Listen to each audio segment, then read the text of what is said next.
Well, good evening. Welcome to another edition of Take 5. Been having all kinds of technical difficulties getting these on the air, but I'm trying again. So if you're watching it, obviously I succeeded. We're in Luke 22, verse 1.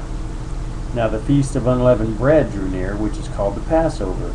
And the chief priests and the scribes were seeking how to put him to death, for they feared the people.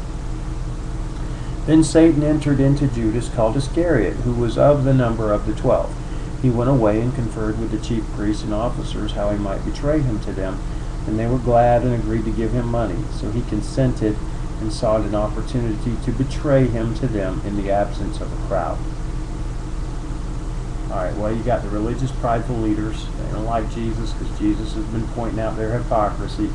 So they're wanting to find a way to get away from the crowd and somehow get Jesus arrested and put to death.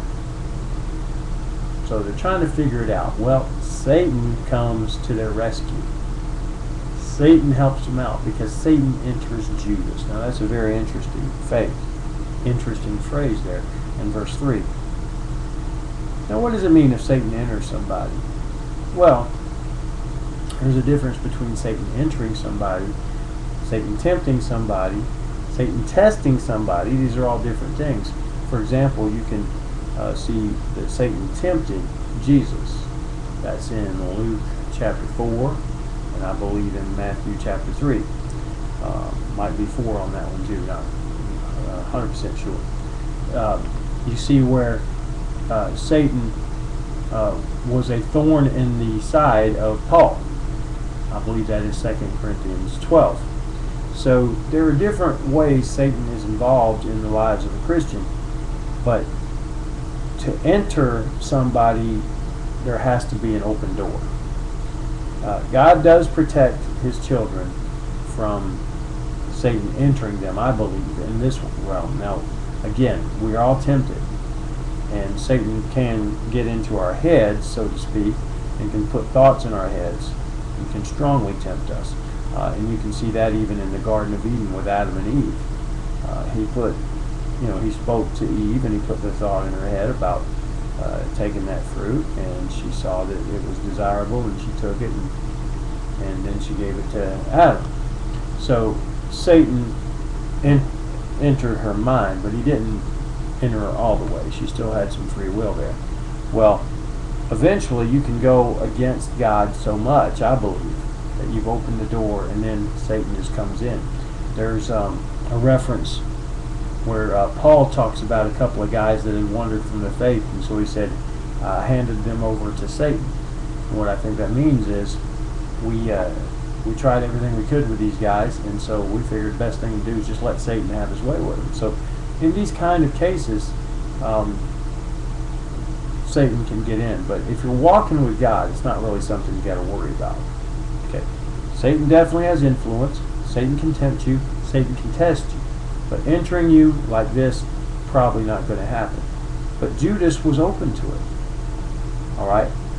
And so Satan enters him, and Judas meets with these guys, and they arranges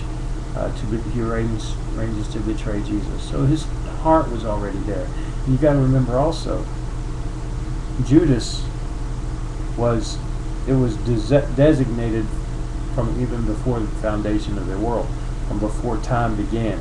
He was going to be the one to betray Jesus. And these are just things that are kind of hard to understand, but that's true.